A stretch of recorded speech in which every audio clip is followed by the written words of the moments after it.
Praise lord. మన ప్రభుని యేసుక్రీస్తు నామమున అందరికీ కూడా ఈ ఉదయకాల సమయంలో శుభాభివందనములు తెలియజేసుకుంటున్నా. మరి ప్రాముఖ్యమైన సమయం నాకు మనం వచ్చున్నాం. ఇటు ప్రాముఖ్యమైన సమయంలో దేవుని యొక్క వాక్యమును మనము ధ్యానిస్తాం. అది మరి స్పష్టంగా దేవుని యొక్క వాక్యము మనకు సెలవిస్తూ ఉన్నది. సామెతల గ్రంథము మరి 29వ అధ్యాయము 23వ వాక్యమును ఒక్కసారి మనం చదువుకుందాం. ఎవని గర్వము వానిని తగ్గించును, వినయ మనస్కుడు ఘనతందును. దేవుని వాక్యం స్పష్టంగానే మనతో మాట్లాడుతున్నది. అస్పష్టమేమీ కనిపించడం లేదు. చూడండి, గర్వము ఎవని గర్వము వానినే తగ్గిస్తుంది తప్ప వేరొకరిని తగ్గించుతుంది. అంతేకాదు, వినయ మనస్కులు దేవునిలో అత్యధికమైన ఘనతను నొందుతారంట.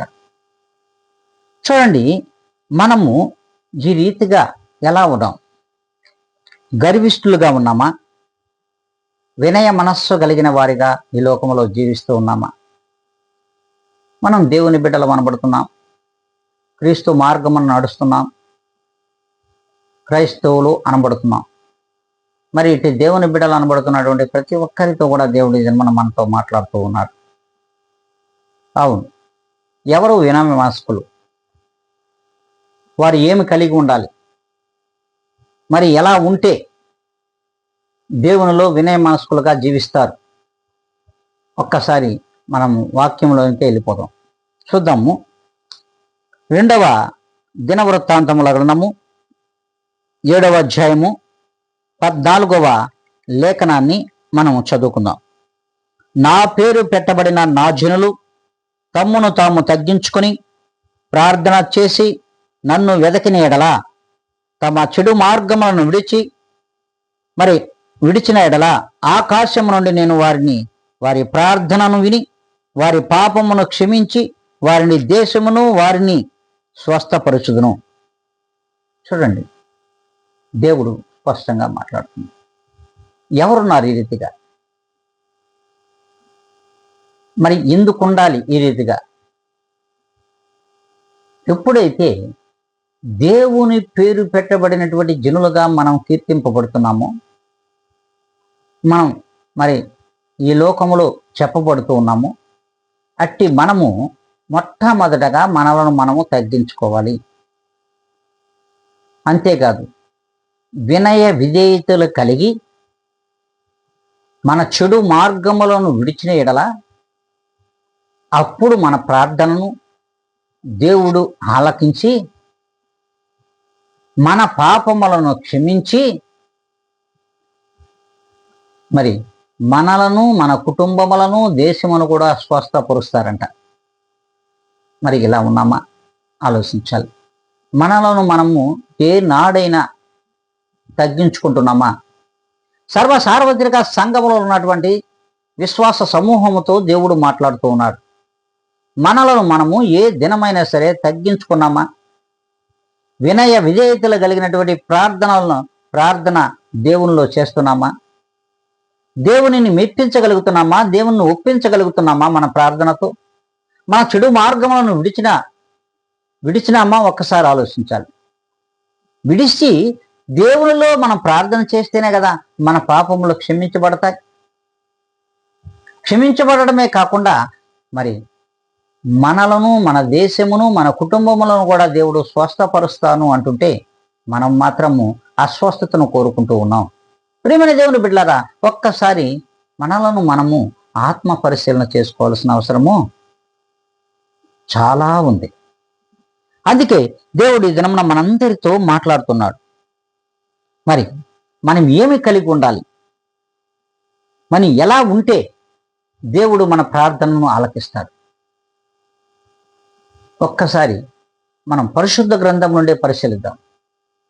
1వ దినవృత్తాంతముల గ్రంథము 16వ అధ్యాయము 29వ లేఖనాన్ని మనము చదువుకున్నట్లయితే అందులో స్పష్టంగా మనందరితో దేవుడు మాట్లాడుతున్నాడు. పరిశుద్ధ అలంకరణ పరిశుద్ధ అలంకారములను కలిగి అట్టి ఆభరణములను ధరించుకుని దేవుని ఎదుట సాగిలపడాలి. ఎప్పుడైతే పరిశుద్ధ అలంకారములు కలిగి మరి ఆభరణములను ధరించుకొని దేవుని ఎదుట మనము సాగిలపడవలసిన అవసరం ఉంది. ఇట్టి పరిశుద్ధ అలంకారములు ఏమిటి? పరిశుద్ధ అలంకారములు ఏమిటి? ఒక్కసారి మనమే పరిశుద్ధ గ్రంథములని చూద్దాం. చూడండి, తిమోతికి రాసినటువంటి మొదటి పత్రిక 4వ అధ్యాయము 12వ లేఖనంలో స్పష్టంగా దేవుడు తెలియజేస్తున్నాడు. మాటలోను, ప్రవర్తనలోను, ప్రేమలోను, విశ్వాసంలోను, పవిత్రతలోను విశ్వాసులకు మాదిరిగా ఉండుము. ఇది పరిశుద్ధ అలంకారములు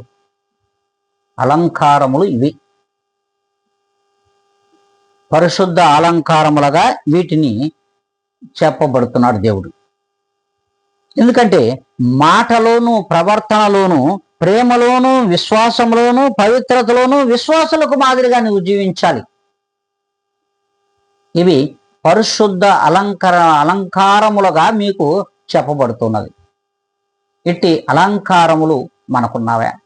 ఒక్కసారి మనలను మనము ఆత్మ పరిశీలన చేసుకోవలసిన అవసరము ఉన్నది. ఆత్మ పరిశీలన చేసుకోవాలి. మరి ఇవి అలంకారములు. మరి ఆభరణములు ఏం ధరించుకోవాలి మనం? ఒక్కసారి ఆలోచించండి. ఆభరణములుగా వేటిని ధరించుకొని ప్రభువు ఎదుట సాగిలపడాలి. మన పాపములు ఒప్పుకొని వాటిని కప్పుకోకుండా సాగిలపడాలంటే ఆభరణములుగా వీటిని ధరించుకొని ఉండాలి. ఏం ధరించుకొని ఉండాలో తెలుసా? వినయ మనస్సు, దీనత్వపు మనసు, సాత్వికమైన మనసు, యథార్థమైన మనసు, తగ్గింపు మనసు. ఇట్టివి ఆభరణములుగా నీవు ధరించుకొని ఉండాలి. ప్రియమైన దేవుని బిడ్డ, నువ్వు ఏ నాయనైనా ధరించుకొని ఉన్నావా ఈ రీతిగా? మరి వీటిని ధరించుకోకుండా, నీ పాపములు ఒప్పుకోకుండా, నిన్ను తగ్గించుకోకుండా, మరి నీ పాపములు కప్పుకొని ప్రభు ఎదుట సాగిలిపడేం లాభం? హల్లెలూయా, దేవునికి మహిమ కలుగును గాక. ప్రియమైన విశ్వాసులారా, విశ్వాస సమూహమా, ఒక్కసారి ఆత్మ పరిశీలన చేసుకోవాలి. ఇట్టి ఆభరణములు నువ్వు ధరించుకోవడంలే, పరిశుద్ధ అలంకారములతో కూడా దేవుని దగ్గరకు రాలేకపోతున్నావు. మరి ఎలా నీ ప్రార్థన దేవుడు వినాలి? ఎలా నీవు వినయ విధేయతలు కలిగి దేవుడిలో జీవించగలవు? ఇట్టి వినయ మనస్కులే కదా దేవునికి ఇష్టలు.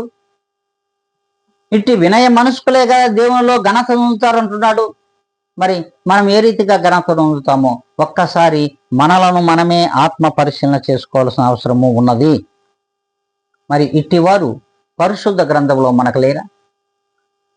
వినయ విధేయతలు కలిగి తమ్మును తాము తగ్గించుకొని దీనత్వము చేత మరి దేవుని కొరకు, దేవుని దయ కొరకు ఎదురు చూస్తున్నటువంటి వారు లేరా? ఒక్కసారి పరిశుద్ధ గ్రంథంలో నుంచే చూద్దాం. ఎస్తేరు గ్రంథము 5వ అధ్యాయము 2వ లేఖనం. రాణి అయిన ఎస్తేరు ఆవరణములో నిలబడి ఉండుట రాజు చూడగా ఆమె యందు దయ పుట్టెను. చూడండి, ఎంతో భయభక్తులు కలిగినది. మామూలు భయం కాదు, ఎంతో భయభక్తులు కలిగినది. మరి ఆమె రాజు ఎదుట నిలబడింది. ఆమె వినయము, ఆమె యొక్క తగ్గింపు గుణము, ఆమె యొక్క దీనత్వపు మనసు, మరి ఇట్టివి ఆభరణములుగా ధరించుకొని ఉందాము. మరి ఇట్టి ఆభరణములుగా ధరించుకొని రాజు ఎదుట నిలబడగానే రాజు దయ ఆమె మీద పుట్టింది. దేవుని దయ మరి ఎస్తేరు మీద పుడితే, మరి ఇప్పుడు రాజు దయ ఎస్తేరు మీదకు వచ్చింది. చూడండి, ఏ రీతిగా మనము దేవునికి తగిన వారము, దేవుడు ఏ రీతిగా మనల్ని మెచ్చుకుంటాడు, దేవుడు ఏ రీతిగా మనల్ని నొచ్చుకుంటాడో కూడా పరిశుద్ధ గ్రంథమే స్పష్టంగా తెలియజేస్తుంది. చూడండి, రాణిగా ఎస్తేరు గారు షూషోను కోటలోకి వెళ్ళిన తర్వాత ఆమె ప్రవర్తనలో ఏమాత్రము కూడా మార్పు రాలేదు. నేను రాణిని అని గర్వించలేదు. నేను పట్టపు రాణిని అని ఏనాడు కూడా చిన్న చూపు ఏ ఒక్కరిని చూడలేదు. దేవునిలో ప్రార్థన, దేవునిలో ఉపవాస ప్రార్థన, మరి ఆనాడు ఏకీభవించి చేసినటువంటి ఆ ప్రార్థన మరి రాజు యొక్క హృదయముని మార్చేసింది. మరి మీరు మనం ఏనాడైనా సరే సంఘము ఈ రీతిగా వినయ విధేయతలు కలిగినటువంటి ఎంతో భయభక్తులు కలిగినటువంటి మరి ప్రార్థన దేవునిలో చేస్తున్నామా? దేవునికి అట్టి ప్రార్థన వినబడుతుందా? మరి ప్రార్థన చేస్తున్న వారిని దేవుడు చూడడం లేదా? దేవుని కనుదృష్టి సంఘముల మీద లేదా? సార్వత్రిక సంఘములలో ఉన్న ప్రతి విశ్వాసం మీద కూడా దేవుని కనుదృష్టి ఉన్నది. మరి ఆకాశము నుండి ఆయన చూస్తూ ఉన్నాడు. ఆకాశము నుండి వారిని చూస్తున్నాడు, వారి ప్రార్థన వింటున్నాడు. మరి వింటున్నటువంటి ఆ దేవుడు మనము పాపములు కప్పుకున్నామో, పాపాలను ఒప్పుకుంటున్నామో కూడా మరి వింటానే ఉన్నాడు కదా. దేవుని యొక్క ప్రియమైన బిడ్డలారా,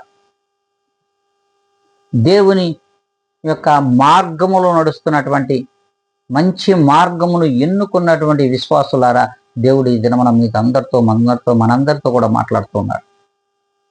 అంతేకాదంట, చూడండి, అంతేకాదు, మరొక మహిళను కూడా మనం ఇక్కడ చూస్తున్నాం. మరొక మహిళను రూతు గ్రంథము 3వ అధ్యాయము 10వ లేఖనం. నా కుమారి, నీవు దేవుని చేత దీవెన నొందినదానవు. కొద్దివారినే గాని గొప్పవారినే గాని యవనస్తులను నీవు వెంబడింపకయుండుట వలన మునుపటి సత్ప్రవర్తన కంటే వెనుకటి సత్ప్రవర్తన మరీ ఎక్కువైనది. హల్లెలూయా, దేవునికే మహిమ కలుగును గాక. మరి రాజుగారు ఇడ బోయేజు అంటున్నాడు. ఏమంటున్నాడు? మునుపటి ప్రవర్తన కంటే వెనుకటి నువ్వు ఇప్పటి ప్రవర్తన మరీ ఎక్కువ అయినది. మరి సత్ప్రవర్తన అంటది. ఎలాంటి ప్రవర్తన అంటే మునుపటి సత్ప్రవర్తన కంటే వెనుకటి సత్ప్రవర్తన మరీ ఎక్కువైనది. అందుకే నీవు దేవుని దయ నొందిన దానవు. దేవుని దీవెన నీ మీద ఉన్నది. నిన్ను దేవుడు కనిపెట్టి ఉన్నాడు. దేవుని యొక్క దీవెన, దేవుని యొక్క కనుదృష్టి నీ మీద ఉన్నది. కనుకనే నీవు దేవుని యొక్క దీవెన నొందిన దానవని స్పష్టంగా ఇక్కడ బోయేజు గారు మరి కూతును గురించి మాట్లాడుతున్నారు. ప్రేమని దేవుని బిడ్డలారా, మనలో ఏనాడైనా సరే ఇట్టి దీనత్వము కానీ మరి భయభక్తులు కలిగినటువంటి జీవితం కానీ క్రైస్తవ సమాజంలో కనబడుతూ ఉన్నదా? సార్వత్రిక సంఘంలో ఉన్నటువంటి మరి విశ్వాసులందరినీ కూడా దేవుడు అడుగుతున్నాడు. విశ్వాసులందరికీ కూడా దేవుడు తెలియజేస్తూ ఉన్నాడు. మరి చూడండి, ఒక రూతును చూస్తున్నాం, ఒక ఎస్తేరును చూసాం, ఇంకను మరి అబ్రహాము గారిని ఆనాడు చూసాం, మరి సారమ్మను ఆనాడు చూసాం. మరి ఎంతటి తగ్గింపు, ఎంత వినయ విధేయతలు, ఎంత భయభక్తులు. మరి చూడండి, భార్య భర్త యందు ఎంత భయభక్తులు కలిగిన వినయ విధేయతలు కలిగినటువంటి పిలుపులు ఉన్నాయో ఒక్కసారి ఆలోచించడం వారి మధ్యలో. మరి సారమ్మ నా యజమానుడా అని అబ్రహామును అంటుంది. మరి ఎంత వినయ విధేయతలు, ఎంత తగ్గింపు మరి ఈనాటి సమాజంలో కనబడుతూ ఉన్నాయా? ఈనాటి విశ్వాసులలో కూడా అయినను అది కనబడుతూ ఉందా? క్రీస్తు మార్గమును అన్వేషించుతూ వెంబడిస్తున్న వారిలో ఏ నాడైనా కనిపిస్తూ ఉందా? ఒక్కసారి ఆత్మ పరిశీలన చేసుకోవాల్సిన అవసరం కూడా లేకపోలేదు. అందుకే వినయంతో నువ్వు జీవిస్తున్నావో లేదో ఒక్కసారి నువ్వు జ్ఞాపకం చేసుకోవాలి. మరి ఎలాంటి వినయ విధేయతలు కలిగి జీవిస్తున్నావో, ఎలాంటి వినయ విధేయతలు లేకుండా గర్వంతో ఈ లోకంలో జీవిస్తున్నావో నిన్ను నువ్వు పరిశీలన చేసుకోమని వాక్యమే నీతో ఈ దినమున స్పష్టంగా మాట్లాడుతూ ఉన్నది. ప్రియమైన దేవుని బిడ్డలారా, ఎలా జీవిస్తున్నాం, మనం ఎలా జీవిస్తున్నాం, ఎలా ఆలోచిస్తున్నాం, ఎలా వివేకంతో ఉన్నాం, ఎలా అవివేకంతో ఉన్నాం, ఎలా జ్ఞానంతో పెరుగుతున్నాం, ఎలా అజ్ఞానంతో పెరుగుతున్నాం.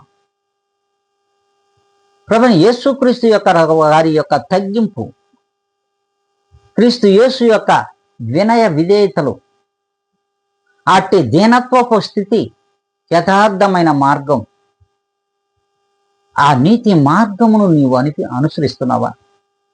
మరి దేవుని యొక్క ప్రేమను నువ్వు ఏ దినమైనా సరే నువ్వు అలంకారముగా ధరించుకొని ఉన్నావా?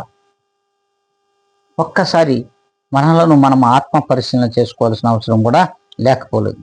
అందుకే ప్రభు అంటున్నాడు, సమస్తమును చూచుచున్న దేవుడు ఆయన, సమస్తమును చూస్తూ ఉన్నాడు. అందుకే ప్రభువైన యేసుక్రీస్తు వారంట కృపా కనికరములు కలిగిన దేవుడై ఉన్నాడు. హల్లెలూయా, హల్లెలూయా. దేవునికి మహిమ కలుగును గాక. నిజముగా దేవుడు కృపా కనికరములు గల దేవుడై ఉన్నాడు. కృపా కనికరములు గల దేవుడై ఉన్నాడు. అంతేకాదు, వినయ విధేయతలకు మారు పేరై ఉన్నాడు ఆయన. అట్టి వినయ విధేయతలు కలిగినటువంటి క్రీస్తు యేసుకు మనం మరి వారసులం. ఆయన స్వాస్థ్యం, ఆయన మార్గమును అన్వేషించి నడుస్తున్న వారిగా ఈ లోకంలో మనం జీవిస్తున్నాం. మరి ఏ నాడైనా సరే క్రీస్తుకు మాదిరికరమైన జీవితంలో ఉన్నామా లేదండి ఒక్కసారి మనల్ని మనం ఆత్మ పరిశీలన చేసుకోవాలి. ప్రియమైన దేవుని బిడ్డలారా, ఒక్కసారి ఆలోచించండి. మరి ఏ రీతిగా ఉంటే మనం ఘనత నొందుతాం దేవుళ్ళు,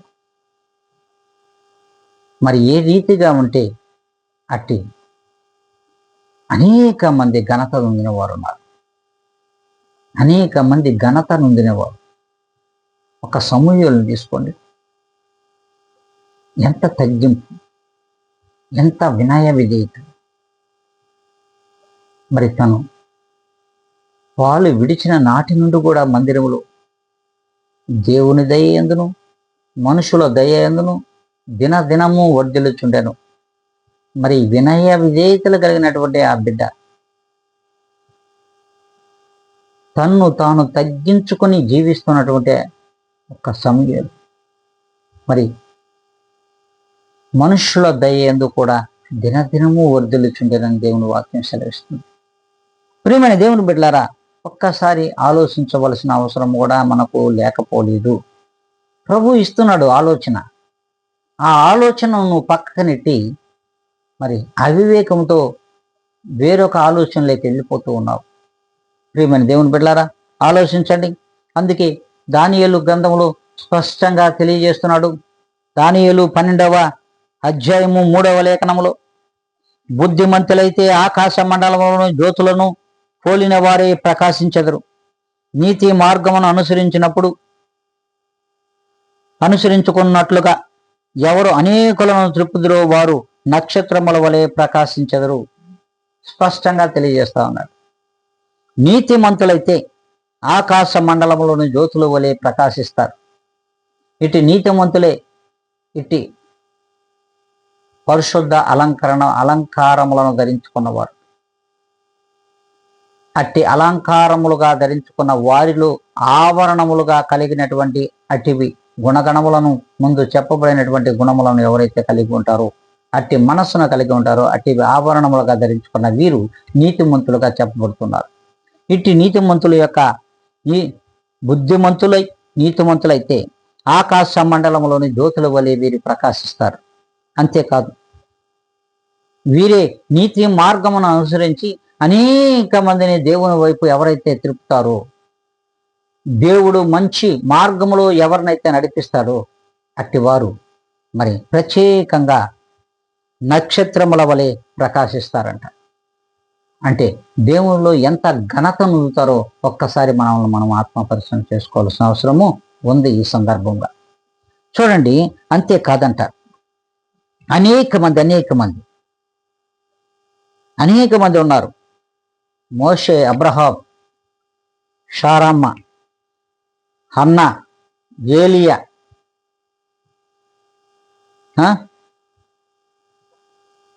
మరి అలాగే హనోకు, ఏలియా, ఎలీషా, దానియేలు, అపోస్తలులు, పౌలు, స్టెఫెన్, మరి ఇంకనూ అనేక మంది ఎందరో పరిశుద్ధ గ్రంథంలో మనకు కనిపిస్తూ ఉన్నారు. వీరందరూ కూడా దేవునిలో ఘనత నొందారు. వీరి యొక్క వినయ విధేయతల యొక్క ప్రవర్తన, దీన మనస్సు కలిగినటువంటి ఈ ప్రవర్తనే వీరిని వినయ విధేయతలు కలిగినటువంటి ఈ బిడ్డలను దేవునిలో ఎంతగానో దేవుడు వీరిని ఘనపరిచాడు. వీరు దేవుణ్ణి మహిమపరిచారు. హల్లెలూయా, దేవునికి మహిమ కలుగును గాక. ప్రియమైన విశ్వాస సమూహమా, ఒక్కసారి ఆలోచించాలి. అంతేకాదంట, చూడండి, దేవుడే చెప్తున్నాడు, జ్ఞానులు ఇట్టి సంగతులను మరి వివేచిస్తారు. జ్ఞానులు ఇట్టి సంగతులను పరిశీలిస్తారు, తెలుసుకుంటారు. అంతేకాదు, బుద్ధిమంతులైతే వాటిని గ్రహిస్తారు. వీటిని గ్రహిస్తారు. ఇట్టి ఘనత కలిగినటువంటి విషయాలను గ్రహిస్తారు. జ్ఞానులైతే వాటిని గురించి అన్వేషిస్తారు, మరి యోచిస్తారు. మరి ఒకసారి ఎవరిలో మనం ఉన్నాం? బుద్ధిమంతులుగా ఉన్నామా, జ్ఞానులుగా ఉన్నామా? ఈ రెండూ కలిగిన వారిగా మనం లేమే. హల్లెలూయా, హల్లెలూయా, దేవునికే మహిమ కలుగును గాక. ప్రియమైన విశ్వాస సమూహమా, దేవుని సంగమా, సార్వత్రిక సంగములలోని విశ్వాసులారా, అందరితో దేవుడు మాట్లాడుతున్నాడు. అందరితో కూడా దేవుడే మాట్లాడుతున్నాడు. అందుకే స్పష్టంగా మీకా గ్రంథంలో 6వ అధ్యాయము 8వ లేఖనంలో మనం చూసినట్లయితే, మనుష్యుడా, ఏది ఉత్తమమో అది నీకు తెలియజేయబడి ఉన్నది. న్యాయముగా నడుచుకున్నటయు, కనికరమును ప్రేమించడయు, దీన మనస్సు నీ దేవుని ఎదుట ప్రవర్తించుటయు ఇంతే కదా దేవుడు అడుగుచున్నాడు. ఏం అడుగుతున్నాడు ప్రభువులు వారు? మనుష్యుడా, ఓ మనుష్యుడా, లోకములో ఉన్న మనుష్యుడా, మరి ఏది ఉత్తమమో అది నీకు తెలియజేయబడి ఉన్నది. ఈ లోకములో ఏది ఉత్తమమో, క్రీస్తు యేసు నామము ఉత్తమము.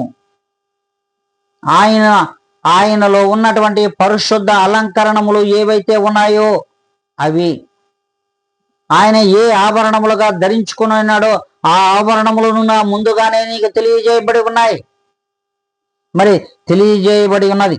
న్యాయముగా నడుచుకున్నటయు, కనికరమును ప్రేమించుటయు, దీన మనస్సు నీ దేవుని ఎదుట, దీన మనస్సు కలిగి నీ దేవుని ఎదుట ప్రవర్తించుట. ఇదే కదా దేవుడు నిన్ను అడుగుతున్నాడు. మరి దీనిని కూడా మనము దేవుని ఎదుట అసలు ప్రదర్శించలేకపోతున్నాం. దేవుని ఎదుట ఈ రీతిగా జీవించలేకపోతున్నాం, కానీ నటిస్తూ ఉన్నాం. హల్లెలూయా, దేవునికి మహిమ కలుగునాయి. మనమైతే నటిస్తున్నాం, కానీ ఈ రీతిగా దేవుల్లో మనం జీవించడం లేదు.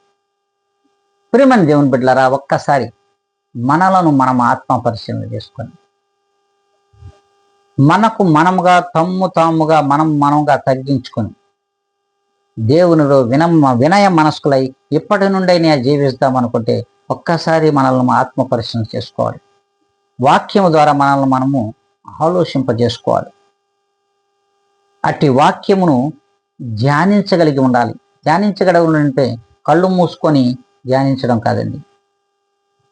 కళ్ళు మూసుకొని మరి ధ్యానించడం కాదు. అసలు ఆ వాక్యములో ఏముంది, ఆ వాక్యములో నాకు సంబంధించిన మరి మ్యాటర్ ఎంత ఉందో ఒక్కసారి నీ మీటర్ నొక్కొని తెలుసుకోవాలి. హల్లెలూయా, దేవునికి మహిమ కలుగును గాక. నీకు, నీ కుటుంబానికి, నీ జీవితానికి కావలసినటువంటి సంగతులు ఏమైతే చెప్పబడి ఉన్నాయో ఆ లేఖనమును ఆ రీతిగా నువ్వు ధ్యానించాలి. నాకు సంబంధించి ఎంతవరకు ఇందులో అంశం ఉంది, నా జీవితానికి ఏ రీతిగా ఈ వాక్యం సరిపోల్చబడుతుందో ఒక్కసారి ఆత్మ పరిశీలన చేసుకొని మరి అట్టి వాక్యాన్ని ధ్యానించే వారిగా మనం ఉండాలి. అంతేకాదు, చూడండి, దేవుని ఎదుట ప్రతి మానవుడు ఘనంగా కనబడాలని, దేవుని ఎదుట ప్రతి మానవుడు కూడా ఘనంగా కనబడాలని దేవుడు యోచిస్తూ ఉన్నాడు. మరి అట్టి దేవుడు యోచిస్తున్నటువంటి మరి ఆ దేవుడు మనతో ఏ రీతిగా విషయాలు చెప్తున్నాడు ఆలోచించాలి.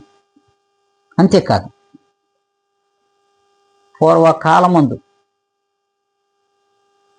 మన పితరులైనటువంటి అబ్రహాము, యాకోబులకు ప్రమాణము చేసినటువంటి కనికరము, సత్యము ఏ పితరులకైతే దేవుడు ప్రమాణం చేస్తున్నాడో అట్టి కనికరమును, సత్యమును మనము గ్రహించే రీతిగా ఆయనంట మనకు తెలియజేస్తున్నాడంట. అట్టి కనికరమును, సత్యమును మనకు దేవుడు అనుగ్రహించి ఉన్నారు. అనుగ్రహించున్నటువంటి ఆ సత్యమును, ఆ కనికరమును కలిగి ఈ లోకంలో మనం జీవించినట్లయితే ఖచ్చితంగా మనం వినయ విధేయతలు కలిగి దేవునికి మాదిరికరమైన జీవితంలో జీవిస్తాము. అంతేకాదు, ఆయన వినయ విధేయతలు కలిగిన వారిని స్పష్టంగా చూస్తున్నాడంట. ఆకాశం నుండి చూస్తున్నాడు, పరలోకం నుండి చూస్తున్నాడు. ఆ ప్రభులు వారే స్పష్టంగా ఈ లోకంలోకి వచ్చి చెప్తున్నాడు ఈ మాటలు. మత్తయి సువార్త 5వ అధ్యాయము 48వ లేఖనం, మీ పరలోకపు తండ్రి పరిపూర్ణుడు గనక మీరును పరిపూర్ణులుగా ఉండెదరు. హల్లెలూయా, దేవునికి మహిమ కలుగును గాక. ఎంత నమ్మకం ప్రభువైన యేసుక్రీస్తు వారు, ఎంత నమ్మకం చూడండి. ఇప్పుడు మన దేవుని బిడ్డలారా, పరలోకపు తండ్రి పరిపూర్ణుడు కనుక మీరును పరిపూర్ణులుగా ఉండెదరు. ఎస్, దేవుడే చెప్తున్నాడు, మనం పరిపూర్ణులుగా ఉంటామంట, అసంపూర్ణులుగా ఉండము అంటున్నాడు. కానీ ఈనాడు క్రీస్తు మార్గములో నడుస్తున్నటువంటి ఎంతమంది అసంపూర్ణంగా లేరు, అవిధేయతతో జీవించడం లేదు, గర్విష్ఠులుగా బ్రతకడం లేదు, మనం ప్రత్యక్షంగా చూస్తూ ఉన్నాం. మరి దేవుడికి ఎంత నమ్మకం చూడండి. పరలోకపు తండ్రి పరిపూర్ణుడు కనుక మీరు పరిపూర్ణులుగా ఉంటారు అంటున్నాడు. మరి అలా ఉన్నామా లేదా అనేది ఒక్కసారి మనల్ని మనం ఆత్మ పరిశీలన చేసుకోండి. మరి ఇంత పరిపూర్ణులుగా మనం జీవించాలంటే మొట్టమొదటిగా మన సత్ప్రవర్తన కలిగినటువంటి క్రియల చేత దేవుణ్ణి మెప్పించగలగాలి. అట్టి సత్ప్రవర్తన కలిగినటువంటి మంచి క్రియల చేత దేవుణ్ణి ఒప్పించగలగాలి. ఒప్పించగలిగిన నాడు, దేవుని నొప్పించకుండా దేవుణ్ణి ఒప్పించగలిగిన నాడు, సత్ప్రవర్తన గల మంచి క్రియలను మనం ఈ లోకంలో జరిగించిన నాడు ఖచ్చితంగా దేవుడు మనల్ని అలంకరిస్తాడు.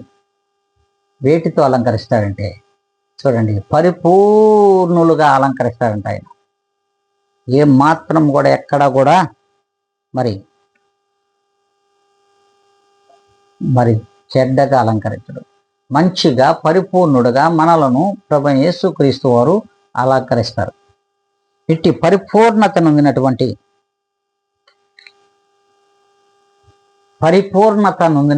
ప్రతి ఒక్కరు కూడా ఈ లోకంలో వినయ విధేయతలు కలిగినటువంటి జీవితాలు జీవించినట్లయితే మరి ఇట్టి వారిని దేవుడు ఘనపరుస్తాడు, దేవునిలో హెచ్చింపచేస్తాడు. మరి ఇలా ఉన్నామా లేదా ఒక్కసారి ఆత్మ పరిశీలన చేసుకోవాలని ప్రతి క్రైస్తవ బిడ్డతో కూడా ఈ దినమున దేవుడు మాట్లాడుతున్నాడు. అనేకమైన సంఘటనలు మనకు చూపిస్తూ ఉన్నాడు. మనం దేవునిలో ఘనత అందుకోవాలి. దేవునిని మహిమపరిస్తే దేవుడు మనల్ని ఘనపరుస్తాడు. అట్టి వినయ మనస్కులను దేవుడే ఘనపరుస్తూ ఆయన తండ్రి నామాన్ని మహింపరుస్తూ ఈ లోకంలో మనం దేవునిలో దినదినం వినయ విధేయతలతో వినయ మనస్కులమై దేవునిలో ఘనతనం గాక. ఆమేన్.